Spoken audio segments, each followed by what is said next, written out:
Hello and welcome to Ticket to Ride. This is the I Ride section, which means you have signed on to one of our amazing courses. My name is Chris Bond. I'm the head of operations for Ticket to Ride, and I've been running the trips out in South Africa since 2007, since the very first trip that we ever ran. I've been involved with the company. As you can probably hear, I'm from South Africa as well, so I'm going to be taking you through this section which lets you more about what is on the cards next. Right, the first thing you need to worry about right now is probably your flights. The earlier you book your flight, the cheaper you're going to pay for it. So, when booking your flight, two considerations. Firstly, travel agent, or do you want to book it yourself online? So of course, entirely up to you. Booking it yourself online will likely be a little bit more cheaper, but booking with a travel agent gives you a little bit more flexibility, and they're going to help you out if you need to change your flights for any reason at all. Okay, so I'll leave that up to you. If you scroll down a bit, you'll see some of our suggestions for websites and people to use. Next thing, the dates. Alright, when your trip starts, the date it begins, that's when you need to arrive in the country you're landing in. So, double check that, make sure it's right, and then book your flight. Okay, other one, where you're arriving and where you're leaving from, double check with us.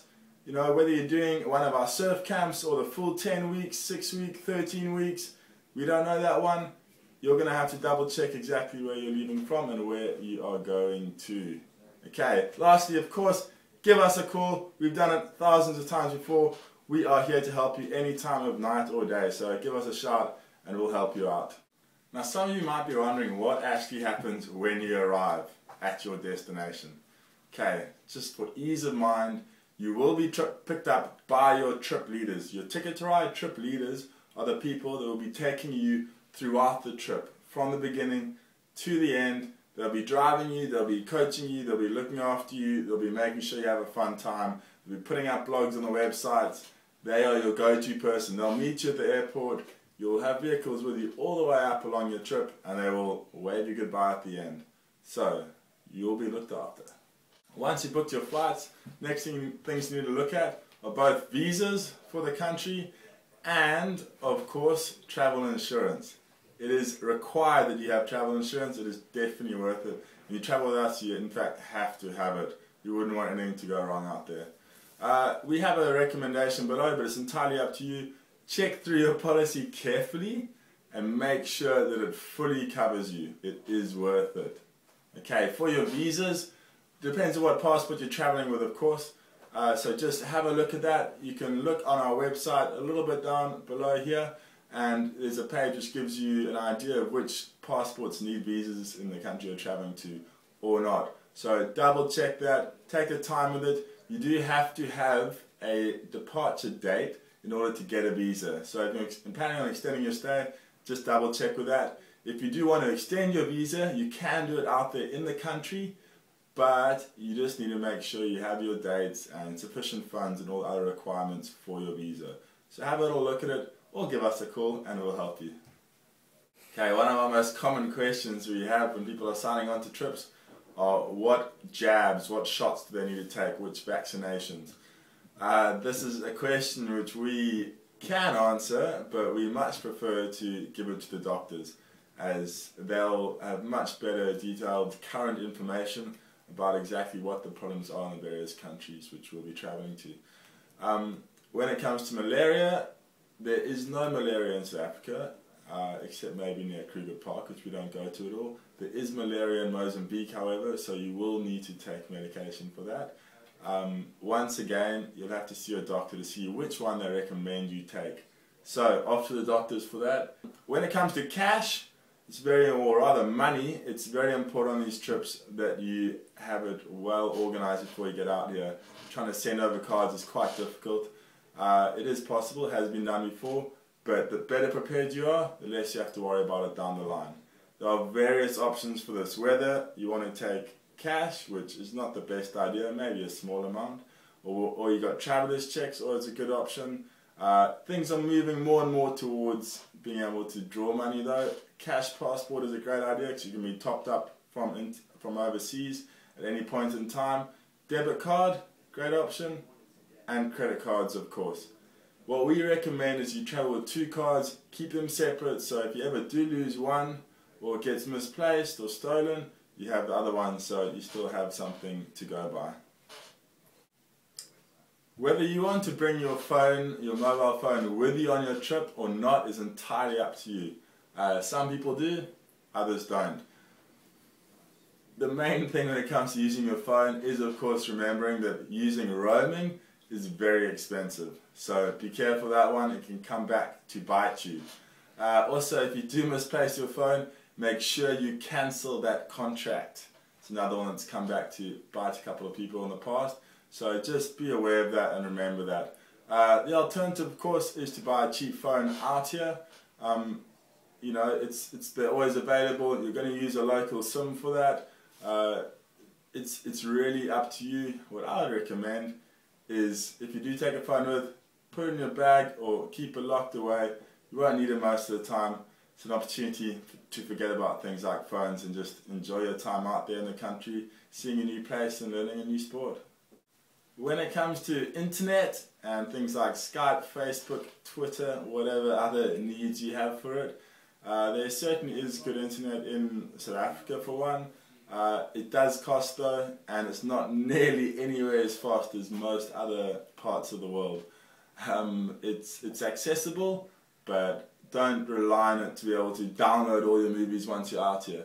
When it comes to simple things like emailing, it's more than accessible. There are plenty of internet cafes around. If you want to bring your own laptops or iPads, that kind of stuff, that's up to you. There are options in most of the backpackers though.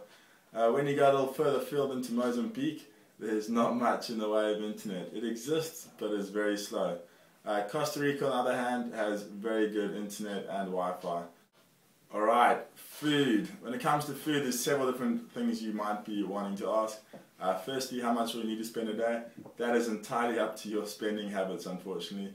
Whether you're eating out for 3 meals a day or manage to live off rice and cereal and peanut butter, that's entirely your choice. So it could vary from, in South African terms, probably 30 Rand today to 200 Rand a day. So you're going to have to speak to us more about that. Once we learn your eating habits, we can talk to you about it more. We do also, of course, offer food options on the trips, so you can discuss that with us. That'll be for your dinners and breakfasts included. In majority of the places that you'll be traveling to, you will have good variety of food, unless you have extreme or quite difficult diets, if you want to call it that. You will be catered for. Read a little bit more information below to find out more about this. As I'm sure you're aware of from the website, it is optional as to whether you'd like to become an instructor on the trip or not. There isn't, of course, an additional expense to this. If you would like to know, what we are offering are your ISA, that's International Surfing Association, Level 1 Surf Coach Accreditation. We will make sure we get you to the level of surfing to pass this on the trip. It's an amazing qualification to have. As it's implied in the name, it is international, it is used all over the world, and basically entitles you to be able to teach people to stand up and to do basic surf lessons, which is a great way to spend your summer doing that kind of work.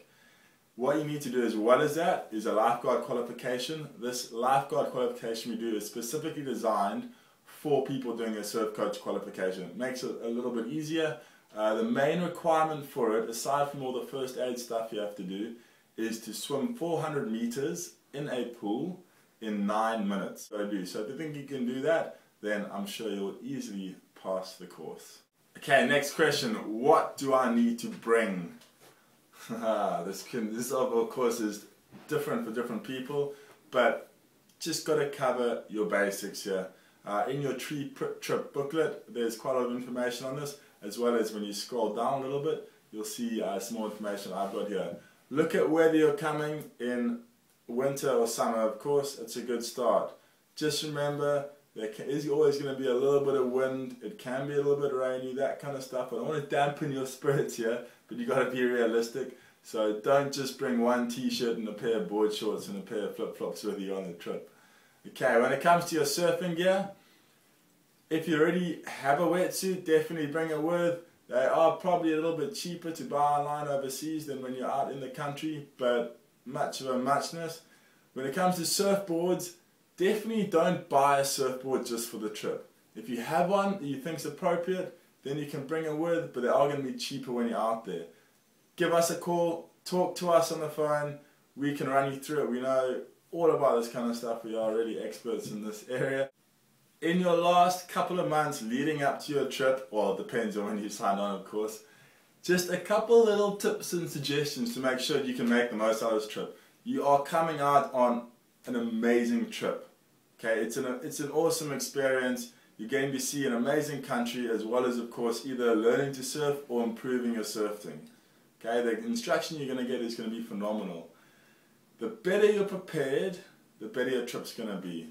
The more you put into it, the better your trip's going to be. I've run over 10 trips now, I think it's about 14, losing track of them.